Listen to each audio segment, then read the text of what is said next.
Hello, my friends. We are going to do a quick little review of The Horse and His Boy by C.S. Lewis. This is the third book in the Chronicles of Narnia.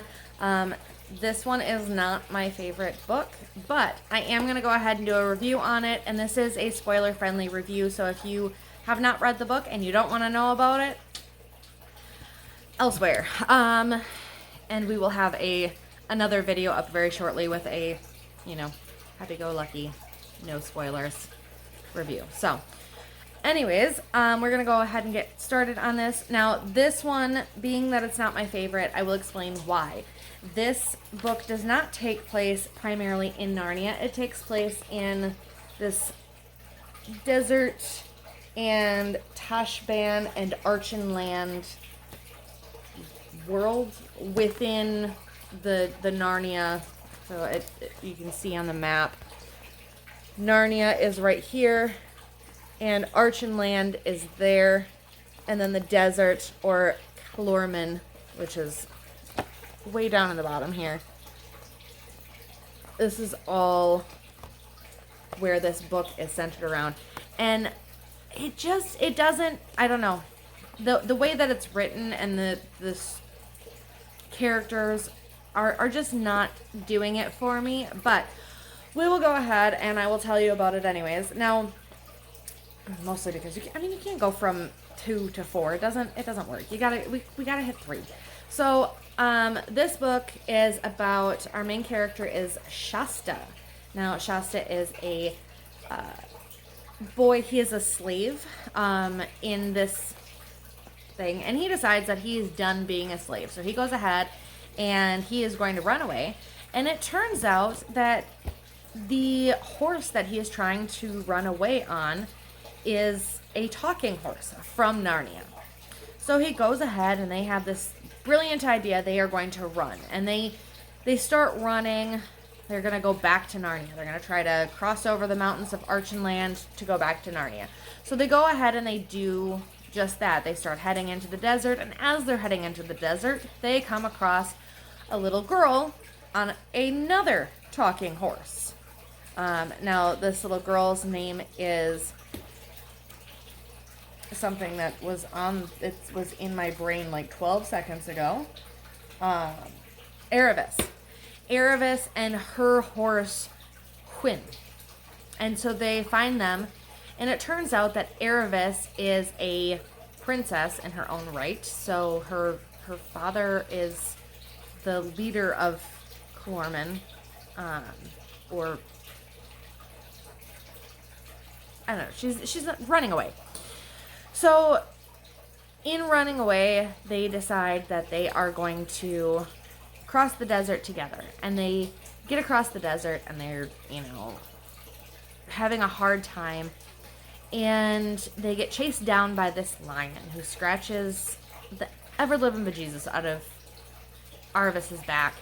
And then they find this hermit. And this hermit says, hey, come back to my situation. Come back to my hermit house, cave, whatever.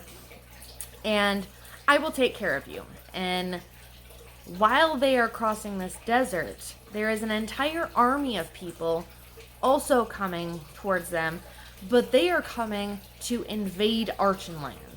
So the hermit says, all right, I'll take care of her and your horses, and tells Shasta, you need to head out on foot and run to the king, and the king will, send his army and stop them, because we're supposed to be in time of peace, and so nobody is readied or whatever. So Shasta takes off running to try to figure things out, and in doing this, he runs into this prince that he has been mistaken for many, many times, because apparently he looks just like the prince. And the king says, hey, I will stop them, but real quick, you're actually my son, and this is your twin, the prince, and also you probably, should now be my in training. You're officially going to be king, so you need to just be here. And he's like, wait, what? No, no, that's not. And he's like, yep, see, this is, your name is actually Cor, and this is your brother Corin. And then, oh, okay. So now he's the prince who's also the king to be. And we flip back over to Arvis, and we find out that Arvis had gotten attacked by Aslan, who we know from the previous books. And Aslan had attacked her because when she ran away, her servant had gotten whipped for losing her princess. And so Aslan gave her the same marks as this slave, or her servant. And, I mean, they are all slaves in this situation.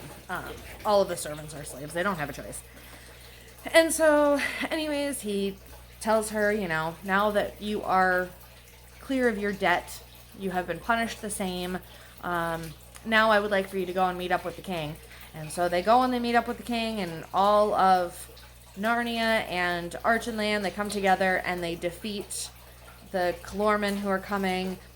And it's a short book to begin with, because it's only 200 pages, but honestly it's a very long way of writing that very short amount. They end up, when the king dies, then Arvis and Cor get married and they rule happily, and the horses end up being best friends. They don't marry, but they end up being best friends, and they marry individually, and everybody lives happily ever after, except for the invading king. They kind of make him sound like maybe a sultan, but they never actually say that. They call him a Tushan, Tarishan. It's a really weird name.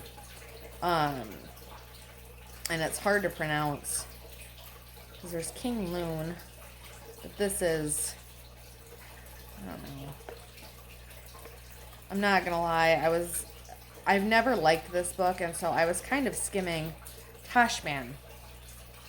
Tashban is the name of the country, and Rabadash is the name of the king that invaded. Who incidentally was turned into a donkey. And in order for him to become a man again, he had to go back to a temple, and he could never be very far from this temple. Otherwise, he would be turned back into a donkey, and it would be permanent. So he had to stay next to this temple and not make war on other people. Which I don't understand. I mean, I understand the implications. Like, they're calling him an ass. But it seems like such a weird, I don't know. Anyways, so we are officially done with this book, and now we will be going on to Prince Caspian, and I'm very excited about that. I like Prince Caspian, which is funny because Prince Caspian is also, you know, a little bit different as well. That one is set not just in Narnia, but also in the lands of the north. So, and it's set along in the sea over here. What is it called? The Great Eastern, the Great Eastern Ocean. So it's in the Great Eastern Ocean and the Bight of Calormen. So, very excited to get into this one. So, anyways, if you have not already done so and you've watched this far, I appreciate you. Thank you so much. Go ahead, comment down below. Did you read The Horse and His Boy? Did you enjoy this one? I'm not saying it's the worst story that's ever happened. I've read a lot worse. It's just not my favorite. But let me know what you think, of course. And, you know, hit that subscribe button. I love making these videos for you, and I would like to continue to do so. So please hit the subscribe. And I hope you guys have a wonderful rest of your evening. Thank you. Bye.